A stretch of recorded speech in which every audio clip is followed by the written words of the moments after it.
Kafka's answer. In the duel between you and the world, back the world. Franz Kafka. A moment has passed, the moment of committed literature, the end of the Sartrean novel, the imperturbable indigence of socialist fiction, the defects of political theatre, all that, like a receding wave, leaves exposed a singular and singularly resistant object, literature. Already, moreover, an opposing wave watches over it, the wave of an asserted detachment, revival of the love story, hostility to ideas, cult of fine writing, refusal to be concerned with the world's significations.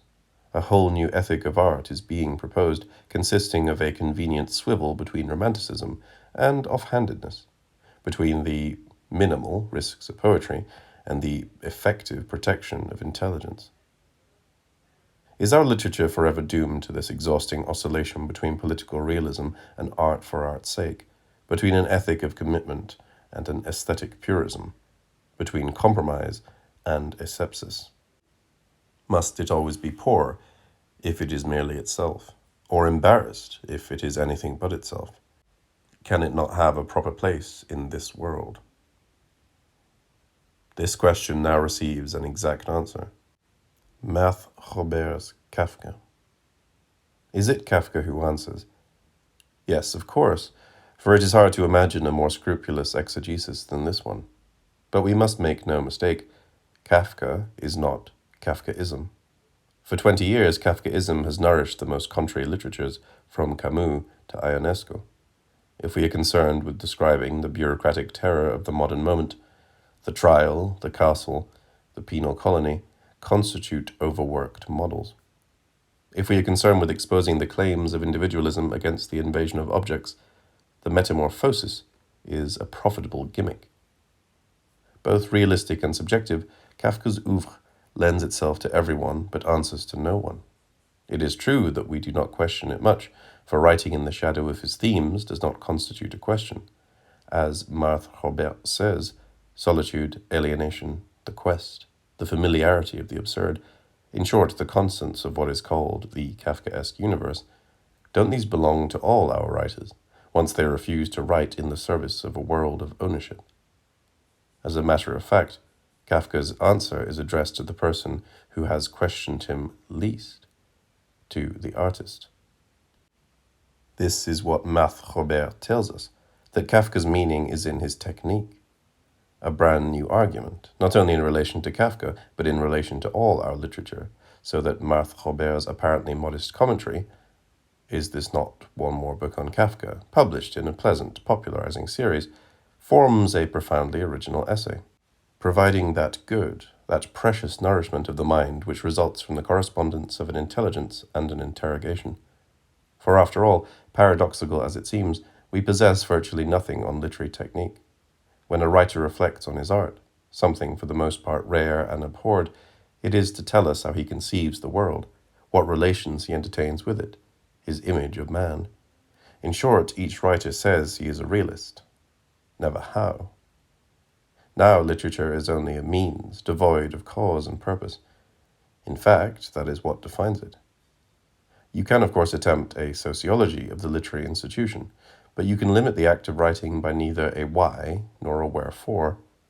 The writer is like the artisan who diligently fabricates some complicated object, as ignorant of its model as of its use, analogous to Ashby's homeostat. To ask oneself why one writes is already an advance over the blissful unconsciousness of inspiration, but it is a despairing advance. There is no answer. Apart from demand and apart from success, empirical alibis much more than real motives, the literary act is without cause and without goal precisely because it is devoid of sanction. It proposes itself to the world without any praxis establishing or justifying it. It is an absolutely intransitive act. It modifies nothing. Nothing reassures it. So then, well, that is its paradox. This act exhausts itself in its technique. It exists only in the condition of a manner.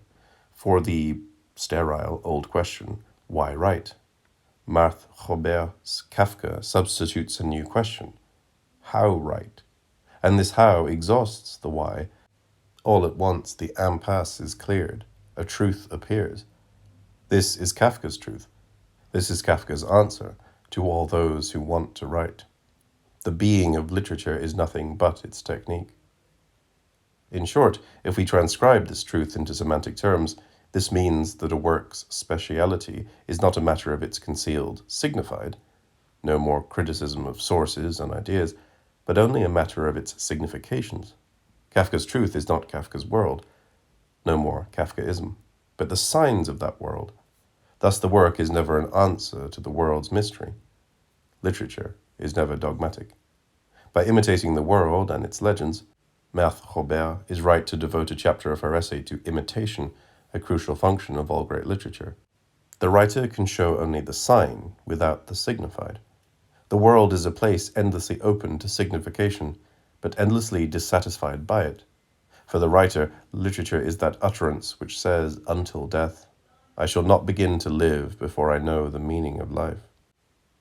But saying that literature is no more than an interrogation of the world matters only if we propose a technique of interrogation, since this interrogation must persist throughout an apparently assertive narrative. Marthe Robert shows that Kafka's narrative is not woven of symbols, as we have been told so often, but is the fruit of an entirely different technique, the technique of illusion. All Kafka is in the difference. The symbol, Christianity's cross, for instance, is a convinced sign. It affirms a partial analogy between a form and an idea.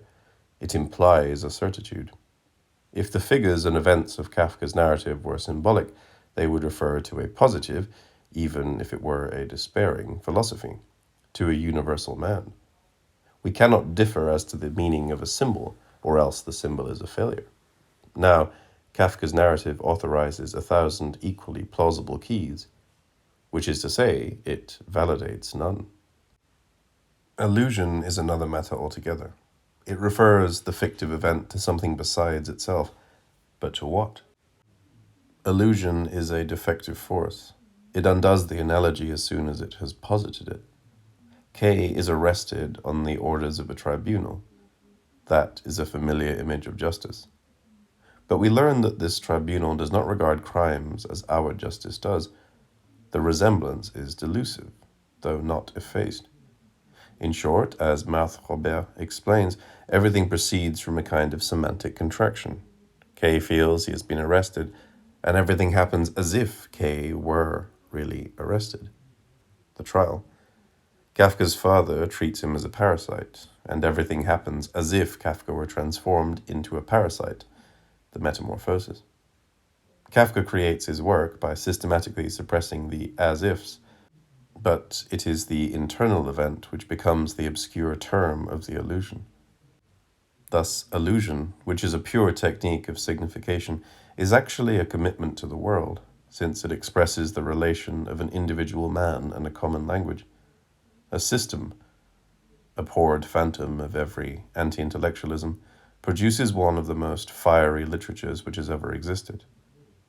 For example, Marthe Robert reminds us, we have commonplaces such as like a dog's life, a Jew dog. It suffices to make the metaphoric term the entire object of the narrative, shifting subjectivity to the elusive realm, in order for the insulted man to become a dog in fact. A man treated like a dog is a dog. Kafka's technique implies, first of all, an agreement with the world, a submission to ordinary language, but immediately afterwards, a reservation, a doubt, a fear before the letter of the signs the world proposes. As Marthe Robert puts it, Kafka's relations with the world are governed by a perpetual yes, but. One can fairly say as much of all our modern literature, and it is in this that Kafka has truly created it, since it identifies, in an inimitable fashion, the realistic project, yes to the world, and the ethical project, but. The trajectory separating the yes from the but is the whole uncertainty of signs, and it is because signs are uncertain that there is a literature.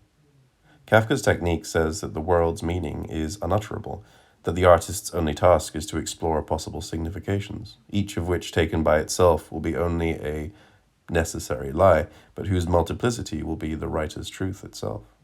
That is Kafka's paradox. Art depends on truth, but truth, being indivisible, cannot know itself. To tell the truth is to lie. Thus the writer is the truth, and yet when he speaks, he lies. A work's authority is never situated at the level of its aesthetic, but only at the level of the moral experience, which makes it an assumed lie. Or rather, as Kafka says, correcting Kierkegaard, we arrive at the aesthetic enjoyment of being only through a moral experience without pride. Kafka's elusive system functions as a kind of enormous sign to interrogate other signs. Now, the exercise of a signifying system, mathematics, to take an example quite remote from literature, has only one requirement, which will therefore be the aesthetic requirement itself: rigor. Any lapse, any vagueness in the construction of the elusive system would produce, paradoxically, symbols, would substitute an assertive language for the essentially interrogative function of literature. This is also Kafka's answer to all our inquiries into the novel today, that it is finally the precision of his writing, a structural, not a rhetorical precision, of course. It is not a matter of fine writing, which commits the writer to the world, not in one of his options, but in his very defection. It is because the world is not finished that literature is possible.